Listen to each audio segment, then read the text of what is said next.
Bonjour Nicolas. Bonjour. Nicolas Bouzou, vous êtes connu pour votre capacité à transmettre et à informer les gens sur l'économie. Et vous venez entre autres, vous avez traité de nombreux sujets, y compris, je me rappelle d'un excellent bouquin que vous avez fait avec Julie de Funès, c'est ça ? Julie de Funès, absolument. Je l'avais lu, je l'avais trouvé absolument extraordinaire. Et donc aujourd'hui, on se retrouve pour parler un peu de bonheur, mais on se retrouve à la faveur du livre que vous venez de sortir, enfin en réalité que vous avez sorti en février, aux éditions XO Éditions, et qui s'appelle, je l'ai devant moi, La civilisation de la peur, pourquoi et comment garder confiance dans l'avenir. Et j'ai trouvé que c'était une question fondamentale et qui allait bien avec le podcast Le Bonheur, c'est les autres. Avant de parler du bouquin, j'aimerais vous demander déjà, en première question, spontanément, c'est quoi votre définition du bonheur ? Le bonheur, c'est une sorte d'état de tranquillité, de sérénité que rien ne vient troubler. C'est d'ailleurs la raison pour laquelle j'y crois pas. Parce que je pense qu'on n'est pas maître évidemment de notre environnement. Je pense qu'il y a toujours des choses qui viennent troubler notre bonheur. Des difficultés personnelles, difficultés sentimentales, difficultés de santé, difficultés professionnelles, et puis aussi bien évidemment dans l'environnement dans lequel on vit. Je ne sais pas si on peut connaître un bonheur pur et parfait alors que l'Ukraine est attaquée par la Russie et que, à mon sens, la Russie, je prends cet exemple, mais est un pays qui nous menace. Donc je comprends parfaitement l'idée du bonheur. J'y crois pas beaucoup. En tout cas, pas pour moi, ça c'est absolument certain, parce que je ne peux pas être insensible aux problèmes de mes proches, aux difficultés de mes proches, même aux difficultés de mon pays.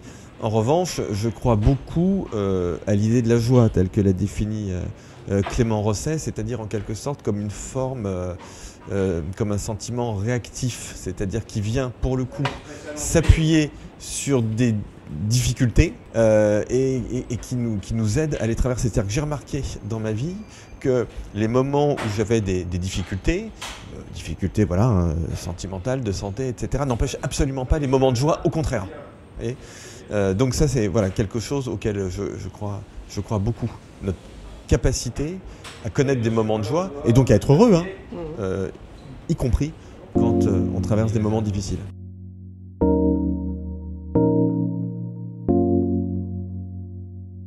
Alors contrairement à d'autres invités qu'on a eu dans le podcast, vous opposez joie et bonheur déjà dans un premier temps. Et est-ce que vous opposez aussi en tant qu'économiste, en tant que penseur, philosophe un petit peu, est-ce que vous opposez bonheur individuel et bonheur collectif, ou en tout cas joie individuelle et joie collective ? Alors je pense qu'il y a des différences en fonction des pays, parce que la question du bonheur, en réalité, elle est assez bien documentée, elle est bien étudiée par les économistes. Il y a même une branche de l'économie qui s'appelle l'économie du bonheur, qui se base sur des enquêtes, sur des sondages, et c'est tout à fait passionnant. Et très schématiquement, quand on demande aux gens quel est leur niveau de bonheur. Alors, bonheur, je pense que c'est une mauvaise traduction, parce que quand on regarde les enquêtes, en fait, ce qu'on demande aux gens, c'est quel est leur niveau de satisfaction dans la vie. Donc je dirais que c'est un peu moins ambitieux que le bonheur, parce que moi, à titre personnel, je vous ai dit que je ne connaissais pas ce bonheur pur et parfait. En revanche, je connais une très grande satisfaction dans ma vie, voyez. Mais bon, je laisse de côté cette question sémantique. Mais quand on demande aux gens des différents pays quel est leur niveau de satisfaction, on sait que par exemple dans les pays scandinaves, le niveau de satisfaction est très élevé. C'est-à-dire que les gens sont très contents de leur pays. Ils sont contents de leur vie personnelle, mais ils sont très contents de leur pays, parce que c'est vrai que c'est des pays qui fonctionnent bien, beaucoup de solidarité, pas d'insécurité, un niveau de revenus par habitant, de richesse important, une éducation qui fonctionne bien. En France, le paradoxe est assez connu, c'est que les gens ont un niveau de satisfaction individuelle important, c'est-à-dire que les Français sont plutôt contents de leur vie, mais en revanche, ce bonheur collectif ou cette satisfaction collective dont vous parlez est à des niveaux très bas. C'est ça le paradoxe français, c'est-à-dire bonheur individuel et déprime collective, qui à mon avis d'ailleurs est excessive, parce que, alors j'aime pas trop les citations, mais pour le coup, celle de Sylvain Tesson, vous savez, qui dit, je le cite pas mot pour mot, mais les Français se croient dans un enfer alors qu'ils vivent dans un paradis. Je pense honnêtement que c'est assez juste, parce que quand vous avez la chance de voyager, ce qui est mon cas, franchement, quand vous revenez en France, vous vous dites, et je le dis pas vraiment par bien-pensance, mais parce que je le vis, vous vous dites que c'est quand même un pays béni des dieux, quoi.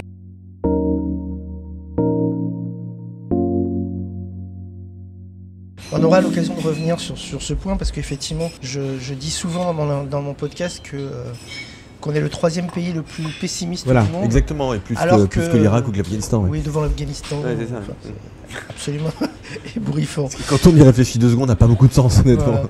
Alors là, vous nous avez levé un tout petit peu le voile sur votre vie personnelle. Vous avez dit que dans votre vie personnelle, vous étiez heureux. Maintenant, moi, je vais vous faire remonter en enfance. Quels souvenirs heureux de votre enfance remontent à la surface? Alors, j'ai eu plein de souvenirs heureux de mon enfance. J'ai eu une enfance très, très tranquille. Hein, et donc à Paris oui, absolument. Non, à Paris, en région parisienne. Voilà, enfin, de lecture, de loisirs, de sport, des moments familiaux. Mais je fais partie de ceux, en fait, qui pensent que l'enfance n'est pas si déterminante que ça pour la vie adulte, en fait. Ah oui, expliquez-nous. Ouais. Bon, en fait, je sais que vous vous inscrivez dans une tradition qui est la tradition philosophique existentialiste. C'est aussi complètement mon cas. Et en fait, je pense qu'on se définit par ce qu'on fait au moment où on le fait, mais qu'on ne se définit pas par l'enfance.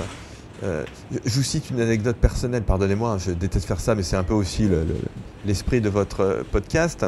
J'ai reçu une récompense, une médaille il y a 2 ans, et dans ce genre de situation, donc c'était Nicolas Sarkozy qui m'a décoré, c'était le mérite pour être tout à fait précis, et donc dans ce genre d'événement, évidemment, on vous demande, pour que la personne qui vous remette la médaille puisse préparer son discours, on vous demande, citez-moi des moments très importants de votre enfance, de votre adolescence, des choses que vous auriez envie qu'on dise. Et moi, j'avais rien. Non, mais je n'avais absolument rien à dire. Une enfance très tranquille, une adolescence très tranquille, un début très tranquille. Non, mais j'ai absolument rien à dire. Les seules choses qui m'intéressent en ce qui me concerne, c'est ce que je fais maintenant. Ouais. Voilà, c'est le livre que je viens de sortir chez XO. Ça m'intéresse. Celui-ci maintenant. Mais et je pense, je dis pas du tout ça pour relativiser l'intérêt de votre question, pas du tout. Mais voilà, enfin, je pense que c'est pas. Je pense qu'on en fait beaucoup, en fait, sur notre enfance, voilà, je pense pas qu'on soit déterminé, je pense qu'on est situé dans la vie. Enfin, je pense que ce qui est important, c'est ce qu'on fait au moment où on le fait, quoi. Et c'est comme ça qu'on doit se définir. Je vais juste faire un petit bémol. Vous me dites que je m'inscris dans une tradition existentialiste, parce qu'effectivement, c'est une des réponses à l'essentialisation qu'on voit partout aujourd'hui, c'est-à-dire qu'on est sans arrêt renvoyé à ses origines, à sa religion, etc., etc. Après, le bonheur c'est les autres, c'est quand même une réponse à Sartre qui disait l'enfer c'est les autres. Alors il a toujours dit qu'on avait mal compris son expression, mais ça reste. Bien sûr. Quand on dit l'enfer c'est les autres, ça veut dire ce que ça veut dire. Et donc voilà. Mais voilà, c'était juste pour ce petit bémol pour dire que oui, je m'inscris dans le fait que on est plus important par ce qu'on fait que par ce qu'on est à la base, mais ça s'arrête là.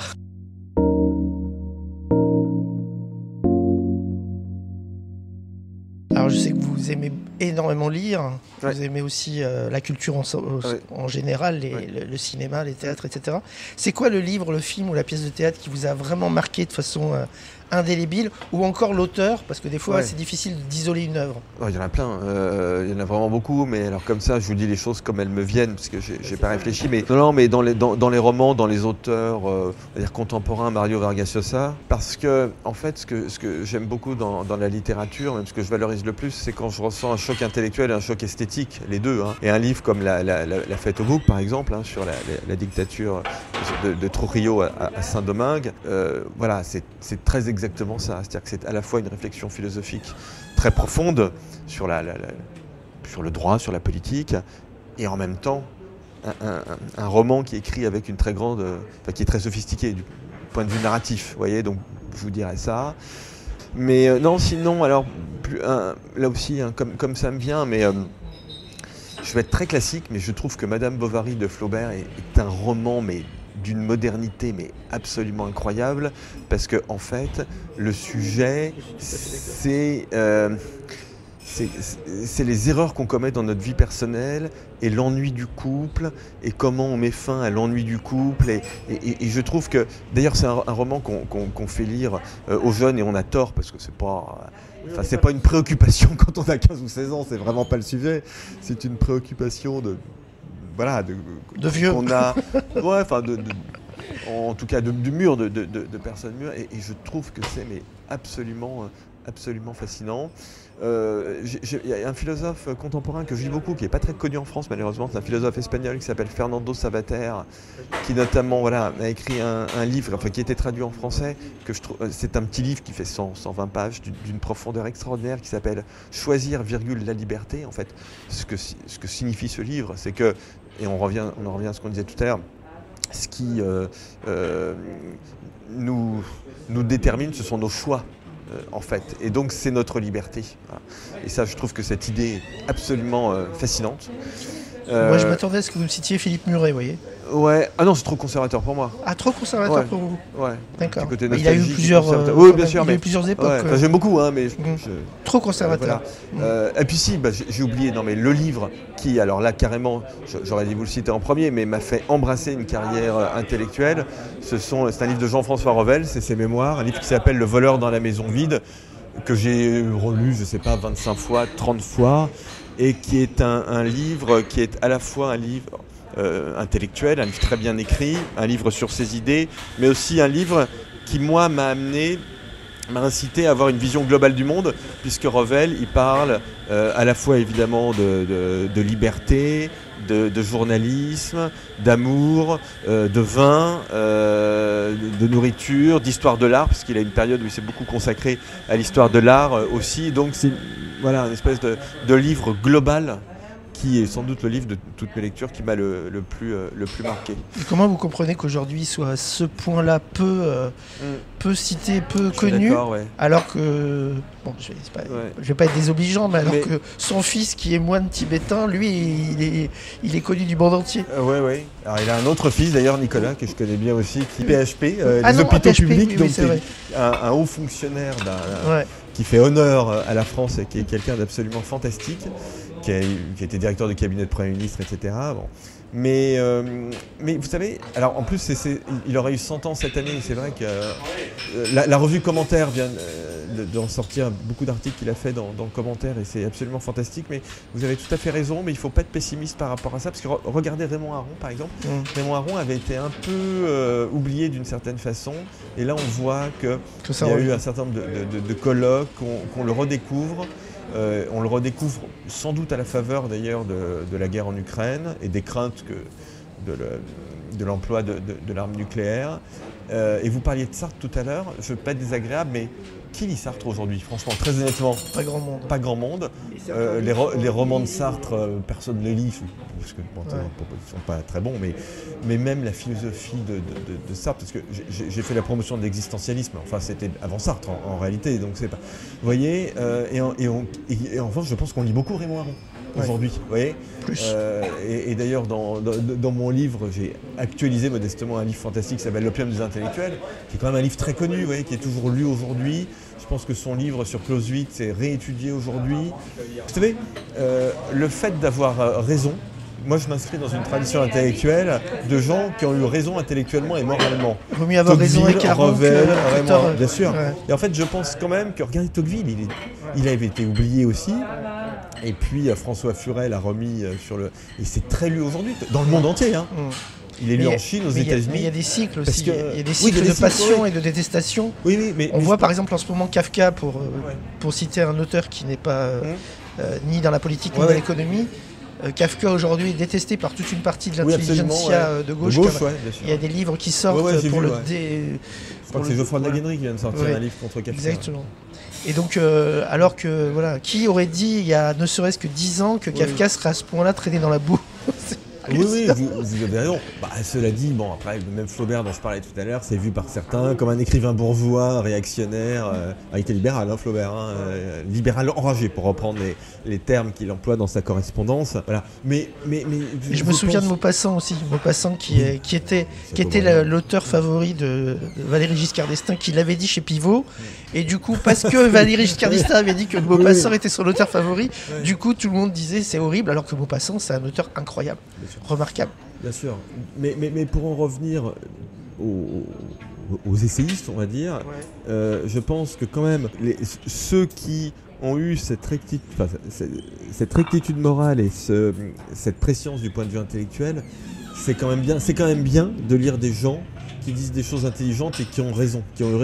Tocqueville, ce qui est fantastique chez Tocqueville, c'est que vous prenez n'importe quelle page de Tocqueville, il y a des leçons pour aujourd'hui, il y a des leçons à en tirer pour aujourd'hui.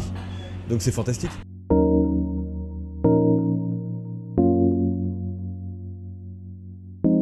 De quoi ne voudriez-vous jamais vous priver dans votre vie personnelle, sous-entendu pour être, alors pas heureux, puisque vous nous avez dit que vous n'étiez pas heureux, mais pour être joyeux.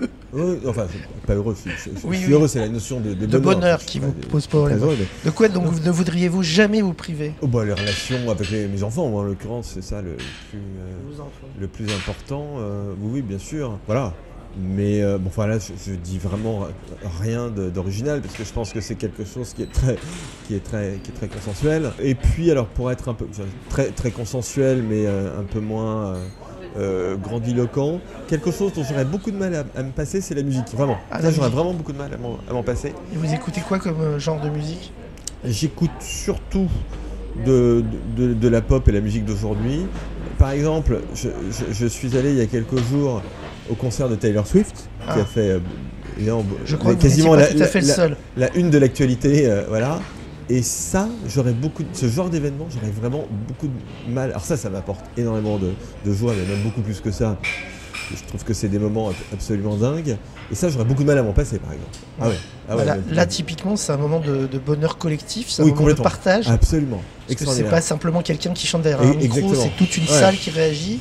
Ça m'a frappé d'ailleurs. J'étais très frappé par le fait que tout le monde et les gens étaient contents de se retrouver, des gens très différents étaient contents de 40 000 personnes à la Défense Arena, donc ça fait beaucoup de monde, mais il y avait une très bonne ambiance, c'était très sympa, c'était très positif. Et c'était vraiment un moment de communion, et la société a besoin de ça. Et ces moments en fait où tout le monde est un peu sur un pied d'égalité, où on est réunis par une artiste ou un artiste, j'ai trouvé que c'était vraiment fantastique. Et ça, j'aurais beaucoup de mal, enfin je serais pour le coup très triste d'avoir à me priver de ce genre de choses. Et est-ce qu'on a des artistes consensuels comme ça en France? On voit par exemple la polémique autour de d'Aya Nakamura.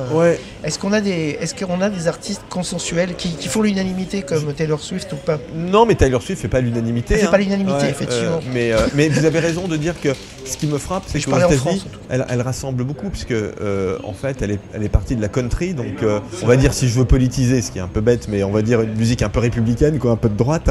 Et aujourd'hui, elle est très progressiste, donc plutôt de gauche. Il y a beaucoup de chanteurs qui sont partis de la country. Bien sûr, et en fait, donc, elle a réussi à faire ce trait d'union, vraiment en partant de la country pour aller vers la pop et une musique un peu plus sophistiquée aujourd'hui, que je trouve extraordinaire. Non, en France, on a des artistes qui sont... Moi, par exemple, je suis un très grand fan d'Étienne Dao, je vais à tous ses concerts, et voilà, ça réunit les générations. Il y a des vos jeunes, enfants, ils connaissent Étienne Dao? Ouais.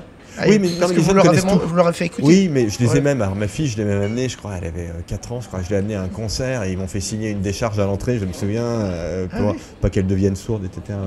Mais le principe de précaution à la française. Non, mais oui, moi je suis très frappé. Bon, mes enfants maintenant sont grands, ils ont 18 et 20 ans, mais les jeunes, ça me frappe beaucoup, ont une vision, et je pense que c'est lié à la technologie, c'est lié au streaming en fait, parce qu'ils ont accès à tout, et donc ils ont une vision très large de la musique. Et donc, ils écoutent évidemment, je sais pas, Jul, par exemple, des trucs d'aujourd'hui. Mais ils écoutent aussi les Beatles, quoi. Ouais. Et c'est complètement naturel pour eux.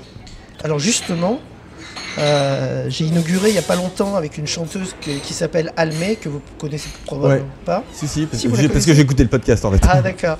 Et donc depuis Almé, je demande à mes invités c'est quoi le mot de la langue française qu'ils préfèrent et ou le mot auquel ils pensent à l'instant même où on se rencontre. Le mot que je préfère, c'est une bonne question, j'y ai pas réfléchi, mais bon, non mais je pourrais faire une réponse très, très convenue en vous disant liberté. Voilà. Enfin, en tout cas, pour moi, c'est vraiment la notion la plus. Vous partagez ça avec Éluard, c'est pas mal. Ouais. Non, mais c'est la plus importante. Alors, les trois mots, liberté, égalité, fraternité, c'est le mot. Alors, en fait, ce qui est très bien dans notre devise, c'est qu'en fait, ils sont complémentaires.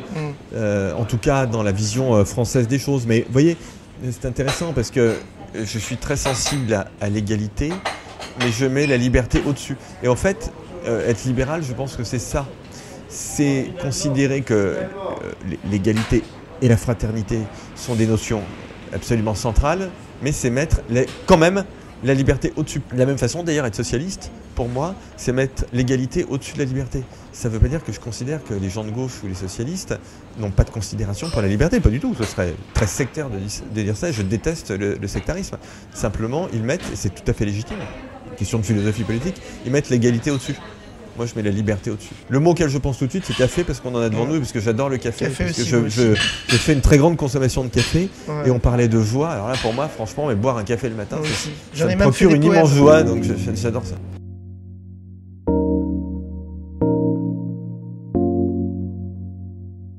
Alors, dans votre livre, La civilisation de la peur, vous dénoncez un petit peu ce pessimisme ambiant, ce négativisme permanent d'un certain nombre de gens qui entretiennent ce sentiment que la France va mal, que l'Europe va mal, que le monde va mal, etc. Alors qu'en réalité, si on regarde bien et qu'on prend un peu de distance, il va pas si mal que ça. En gros, c'est ça, ouais, exactement. J'ai bien compris le concept général. Je l'ai pas lu encore, mais j'ai lu des extraits. À titre personnel, est-ce que vous pensez, d'abord, est-ce que vous doutez souvent dans l'existence? Et si oui, est-ce que vous doutez plutôt de vous ou plutôt des autres? Et est-ce que vous pensez que le doute est le frein principal à la vie, en fait, à la vie personnelle, à la vie collective? Alors, je vais vous faire une réponse vraiment convenue, mais qui va me faire détester. Mais je suis obligé de dire la vérité. C'est vrai que le doute n'est pas le sentiment que je ressens le plus souvent. Voilà. C'est pas J'ai sans doute d'autres qualités, mais la modestie est peut-être pas la principale. Voilà. Donc, bon. Mais la modestie et le doute, c'est pas exactement la même chose. Oui, mais bon, non, je m'encombre pas trop de ça. Je pense que le problème, c'est pas le doute. Le problème, c'est la peur, au-delà d'un certain niveau, parce que la peur, c'est tout à fait rationnel d'avoir peur, et si on a peur, si la peur a émergé biologiquement, c'est parce que ça nous protège. Donc si là vous sortez boulevard Montparnasse et que quelqu'un vous poursuit avec une machette, il vaut mieux avoir peur et courir. Donc donc la peur est évidemment quelque chose d'utile. Même si on dit qu'elle est mauvaise conseillère. En fait, elle est mauvaise conseillère quand elle n'est pas justifiée. C'est ça le problème, c'est ça ce que j'essaie de montrer. C'est-à-dire que quand on développe une peur excessive à l'égard de la politique, à l'égard des médicaments, à l'égard même des évolutions climatiques, etc. Et là, du coup, on en vient à raisonner de travers et à prendre de mauvaises décisions. C'est ça ce que j'ai voulu montrer dans le livre. Donc, en fait, la peur, mais comme beaucoup de phénomènes dans la condition humaine, ça suit une courbe de Gauss. C'est-à-dire qu'en fait, avoir un peu peur, très bien, il le faut, parce que c'est un stimuli qui est important, mais au-delà d'un certain niveau, ça vous fait raisonner de travers et prendre de mauvaises décisions. Donc, il faut arriver à contrôler ça et à ne pas avoir peur quand c'est pas justifié. Alors pour les gens qui sont pas matheux, une bonne évaluation des choses. Ouais, pour les gens qui sont pas matheux et pas statisticiens, une courbe de Gauss, c'est une courbe en cloche. Ouais, voilà.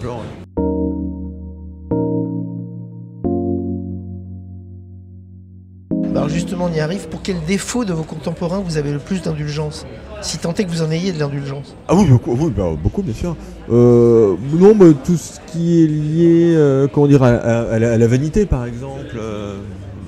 voilà, beaucoup de gens ont ça et ça me semble. Ça vous fait rire? C'est pas méchant. Oui, non, mais bien sûr. Mais de toute façon, moi, je suis très indulgent par rapport aux défauts des humains, parce que tout le monde a des défauts, puis c'est touchant souvent, vous voyez. Donc je suis pas. Vous parliez tout à l'heure, vous disiez que Nicolas Sarkozy vous avait remis une récompense. En France, on est particulièrement un pays où on donne sans arrêt des récompenses pour tout et pour rien. Ouais, merci. Pas pour vous. Ouais. Non. Oh là là. Plaisante. Oh là là. Je suis pas susceptible, vous voyez pas. C'est vrai qu'à chaque fois qu'on voit les promotions, par exemple la Légion d'honneur, on est heureux pour certaines personnes et pour d'autres, on se demande vraiment pourquoi ils ont mérité ça. Mais ça dit quelque chose. Parce que vous parlez de la vanité, ça dit quelque chose quand même de notre. Oui, et c'est très français, ça. Ouais, mais c'est pas grave. C'est pas grave. Non. Ouais, non, c'est pas grave. Non, mais même les défauts même de la France. C'est-à-dire le fait que le débat public est en permanence dans une espèce de climat de crise d'hystérie, le fait qu'on se met des claques en permanence, ça fait notre charme aussi. Hein. Je suis très indulgent. Je suis très indulgent avec ça, oui. Donc on peut le prendre comme une donnée. Mais vous ne trouvez pas que la situation elle est particulièrement anxiogène en ce moment? Elle est toujours anxiogène, mais particulièrement, c'est-à-dire qu'il y a eu une addition. Il y a eu les gilets jaunes, après il y a eu le Covid, après il y a eu la loi retraite, après il y a eu effectivement l'Ukraine, après maintenant il y a le Proche-Orient, etc. Donc en fait, on est sans arrêt. On va d'une crise dans une autre. Non, mais la loi retraite, c'est pas une crise. Le fait que quand on fait une réforme des retraites, il y a 1 million de manifestants, ça ça se passe comme ça en France. On a un débat qui est plutôt viril. Voilà, c'est pas assez notre façon d'exprimer les choses. Rugby, non, mais bon, c'est comme ça. Mais ça m'impressionne pas du tout. Hein. Moi, je tenais ce discours. On n'était pas très nombreux d'ailleurs, mais Dominique Régnier tenait le même pendant la réforme des retraites. Mais on demande aux gens de travailler 2 ans de plus. Ils sont dans la rue, les syndicats sont contre. Et alors, les gilets jaunes, c'était ça plus problématique, bien évidemment, mais là aussi, c'est un peu notre façon. La France est un pays qui extériorise. Vous voyez, je me dis parfois, à la limite, il vaut mieux ça plutôt qu'un retour du refoulé par le Brexit, comme au Royaume-Uni, par exemple. Ouais. Bon, donc voilà. Mais après, quand vous dites on accumule les crises et c'est très anxiogène. Vous avez raison, et dans le livre, je ne minimise pas du tout ça, puisque je parle de la Russie, du réchauffement climatique, de l'islamisme, des problèmes sociaux, etc. Donc je vois parfaitement ça, et je pense que ce sont de très graves problèmes. Mais je dis 2 choses. Je dis d'une part, le monde ne se résume pas aux problèmes, parce qu'il y a aussi des progrès dans tout un tas de domaines, la santé, l'énergie, l'accès à la culture,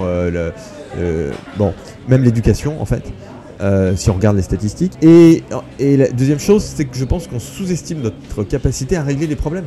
Le réchauffement climatique, par exemple, on a entrepris énormément d'investissements et on fait des progrès, dont on parle jamais, mais on fait des progrès très tangibles pour décarboner nos processus de production. Mais comme quoi vous êtes un économiste libéral, mais vous partagez ça par exemple avec Jacques Attali, qui est un économiste de gauche. J'aime beaucoup Jacques Attali, oui, mais et qui partage beaucoup des idées que vous venez d'évoquer là. Ouais, j'aime beaucoup Jacques Attali, bien sûr. Et qui dit il ne faut pas se laisser aller au pessimisme, il y a plein de choses qui auront progressé et il y aura encore plein de choses qui vont progresser. Oui, mais pourquoi il dit ça, Jacques Attali? Parce qu'en fait, il a une vision historique de long terme dans la tradition de Braudel en France. Et donc, il a cette vision dans laquelle il a une vision du progrès en fait dans nos sociétés. Et dans ses livres, il y a ça. Et en plus, comme il a une formation notamment scientifique, il est très au fait des technologies. Et donc il en voit les dangers, mais il voit aussi ce qu'on peut en faire. Et je sais qu'on évoque tous les deux, je ne veux pas rentrer dans des conversations privées, mais les questions de technologie de santé qui moi me passionnent, m'intéressent beaucoup aussi. Et on en discute. Donc, et c'est fantastique pour la France en plus d'avoir des auteurs comme ça qui nous projettent dans l'avenir. Donc on peut avoir des désaccords, mais j'aime beaucoup cette démarche et c'est quelqu'un que j'aime beaucoup.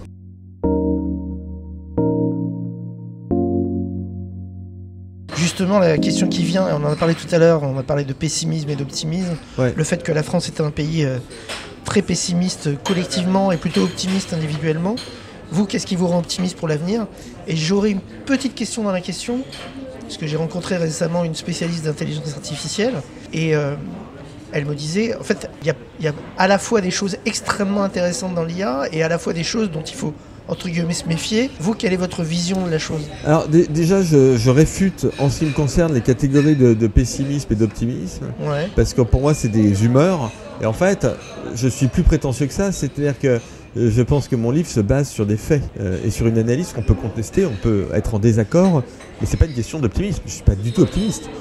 je fais une analyse et je vous dis ce que je pense. Et je pense qu'on est encore dans un monde de progrès et qu'en 2050, on aura fait encore des progrès extraordinaires dans la lutte contre le cancer, dans la décarbonation, dans l'accès à la culture, des progrès éducatifs, etc. Donc c'est une analyse, mais je réfute complètement le qualificatif d'optimisme. J'accepte celui de... Le bon terme pour moi, c'est confiance dans l'avenir. Mais la confiance, ça nous renvoie à ce qu'on est capable de faire. Alors que l'optimisme, c'est comme ça, c'est une question d'humeur, et moi, j'ai pas d'humeur particulière. Sur l'intelligence artificielle, en fait, les technologies sont neutres en elles-mêmes. Donc la question, c'est à quoi on utilise ces outils. C'est ça. Et qui les utilise ? Donc c'est entre nos mains.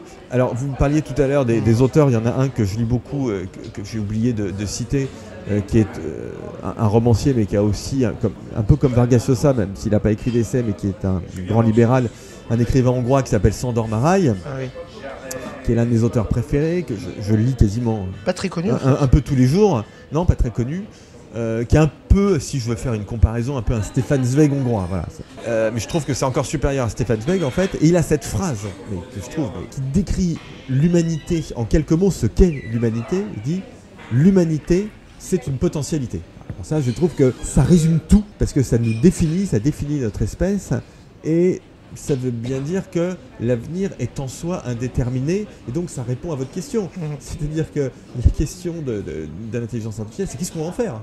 Et si on l'utilise pour lutter contre les maladies, si on l'utilise pour essayer de résoudre nos problèmes environnementaux, si on l'utilise pour essayer de résoudre des problèmes extrêmement compliqués qui vont nous permettre des avancées fantastique dans la démocratisation de l'accès aux technologies, pour permettre à des enfants qui n'arrivent pas à se former aujourd'hui parce que le système éducatif n'est pas adapté, etc. Voilà. Ça va leur permettre je trouve ça absolument fantastique, bien évidemment. Oui.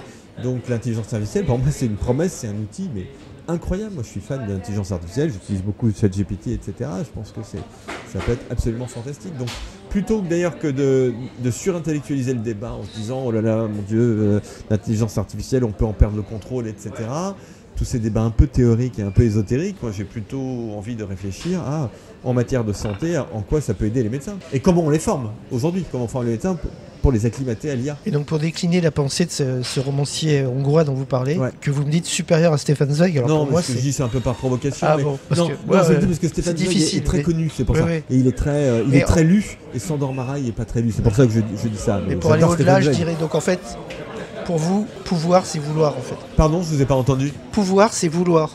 Oh, c'est peut-être il y a bien évidemment un lien entre les deux, c'est peut-être un peu exagéré, mais je pense que oui, on sous-estime dans la vie notre capacité à faire des choses, y compris d'ailleurs, moi je trouve que les gens globalement sous-estiment leur capacité à faire leur propre vie de façon autonome, ouais, tout à fait. Et la fameuse phrase « je pense donc je suis », elle n'est plus adaptée à notre époque alors. En fait, quand Descartes a écrit ça, c'était l'idée qui était extrêmement profonde, c'était de dire de quoi je suis absolument certain. Et la seule chose dont je suis absolument certain, c'est que je pense, donc je suis. Ce qui est déjà énorme, le fait de... Tiens, voilà, vous me demandiez tout à l'heure, pardonnez-moi, je suis assez lent, mais vous me demandiez quel était le mot que je préférais, et vous allez voir le lien que je fais. Peut-être que le mot que je préfère, c'est exister, parce que exister, j'en adore l'étymologie, qui est ex, qui est donc sortir de soi. Vous voyez, vivre, c'est passif, c'est gnangnan, etc. Exister, c'est l'idée qu'on va vers l'autre. Donc là, ça renvoie en plus au titre de votre podcast. Vous voyez, donc, en fait, c'est ça. Je prends, exister. Ouais. Je trouve ça magnifique. C'est une étymologie qui est simple mais qui n'est pas très connue en fait.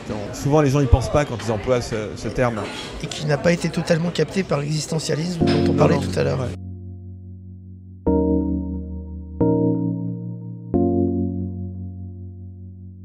À vous, à titre personnel, qu'est-ce qu'on peut vous souhaiter pour les prochaines semaines et les prochains mois ? Un gros succès, j'imagine, avec votre livre, mais au-delà ? Écoutez, moi l'objectif que je me suis fixé dans la vie par mes activités qui sont très diversifiées, mais c'est essayer de convaincre mes concitoyens que l'avenir peut être mieux que le présent et a fortiori mieux que le passé, et même éventuellement proposer des solutions qui permettre de faire en sorte qu'on aille dans cette direction. Donc moi, je vais continuer ça, et ce qu'on peut me souhaiter, c'est le faire avec toujours plus d'entrain et d'énergie, d'ardeur. Mais enfin, très honnêtement, je m'en charge moi-même. Voilà, je suis pas. Non, on en est convaincu. C'est très sympa de me le souhaiter, mais je suis assez confiant. On vous remercie beaucoup, Nicolas. C'est moi qui vous remercie. Merci beaucoup. Et à très bientôt. Et donc on renvoie nos auditeurs à la lecture du livre La civilisation de la peur, qui est paru aux éditions XO, avec ce sous-titre Pourquoi et comment garder confiance dans l'avenir. Merci Nicolas. Merci beaucoup. Au revoir.